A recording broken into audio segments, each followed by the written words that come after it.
వెళ్ళి ఆయన కాళ్ళ మీద పడి క్షమార్పణ చెప్పు. ఎక్కడుంటారండి ఆయన అన్నాడు. ఫలానా ఊళ్ళో ఉంటాడు. అయ్యా నేను ఇప్పుడే బయలుదేరి వెళ్ళిపోయి క్షమార్పణ చెప్తాను, దొరుకుతారా అన్నాడు. నీకు బతికి బాగుండే అదృష్టం ఉంటే ఆయన దొరుకుతారు, నీ కర్మ బయలుదేరన్నారు అని ఆయన కుటీరంలోకి వెడుతుంటే ఆయనకి భిక్ష సిద్ధం చేస్తున్నారు. వేదం చదువుకున్నటువంటి నిస్వార్థపరుడైన ఒక మహాత్ముడు అవమానింపబడిన విషయాన్ని చూశాను వాళ్ళ దివ్య దృష్టితో. నేను ఈరోజు భిక్ష చేయట్లేదన్నారు. ఈయన గబగబా వెళ్ళి ఆ బ్రాహ్మణుడి ఊరు కనుక్కొని ఆ ఊరు వెళ్ళాడు. వెళ్ళి ఆ సందు చివరి నించుని, అయ్యా ఫలానా వారి ఇల్లు ఎక్కడండి అని అడిగాడు. అదిగోనండి ఆ జనం నించున్నారు కదా ఆ ఇల్లే అన్నారు. ఏమి ఇలా వచ్చారు, మీకు తెలిసిందా ఆయన చనిపోయారని అని. అరే ఎప్పుడు చనిపోయారండి అన్నాడు.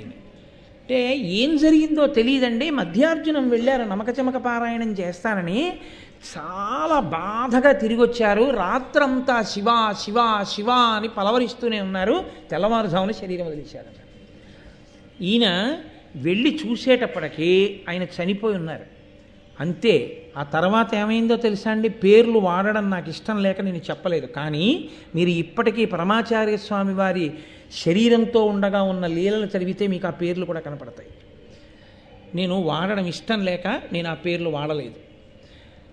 అతను ఐశ్వర్యభ్రష్టుడై కనీసం అన్నం దొరకక ఈ దక్షిణ దేశంలో తిరిగితే ఇంత ఐశ్వర్యవంతుడు వంటలు వండుకుంటున్నాడు అంటారని కాశీ వెళ్ళి వంటలు చేసుకుని బతికి చచ్చిపోయాడు. వాడు అదృష్టం కాశీలో చచ్చిపోయాడు. మహాత్ముల ఎడల మాట్లాడినటువంటి మాటలు ఉత్తినే పోతాయి, వాళ్ళు పడిన బాధ ఉత్తినే పోతుందని మీరు అనుకోకండి. ఈశ్వరుడు ఇచ్చినటువంటి బుద్ధి దేనికి ఉపయోగపడాలంటే, భూకరించే కన్నా ఒక్కసారి క్షమార్పణ చెప్పడం చాలా మంచిది.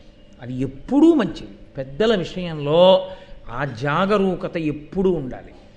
అది లేక పాండురాజు దెబ్బతిన్నాడు. ఇప్పుడు ఆయనకి వచ్చిన శాపం ఆయనతో పోలేదు. ఏ పాపం చెయ్యని భీష్ముడి వరకు ఏడవలసి వచ్చింది. అయ్యో ఈ పాండురాజు కొడుకులు రాజ్యానికి రావలసిన వాళ్ళు ఇప్పుడు ఈ పాండురాజు భార్యా సమాగమానికి పనికిరాని వాడు అయ్యారు. ఇంతటి అందగత్తెలు కోరి కోరి వివాహం చేసుకున్నాడు, కడుపు పండనే లేదు. ఏ స్త్రీ అయినా భార్య అయినందుకు సంతోషించేది అమ్మా అని పిలిపించుకున్నాడు. అసలు అమ్మా అని పిలిపించుకునే అదృష్టం లేకుండా పోయింది కుంతికి మాద్రికి. వాళ్ళెంత ఏడుస్తారు. ఎందుకు ఈ వేట, ఎందుకు వచ్చి కూర్చున్నావు, ఎందుకు వచ్చి మునితో ఆ మాటలు మాట్లాడడం, ఆఖరి ఊపిరితో ఉన్నవాడితో.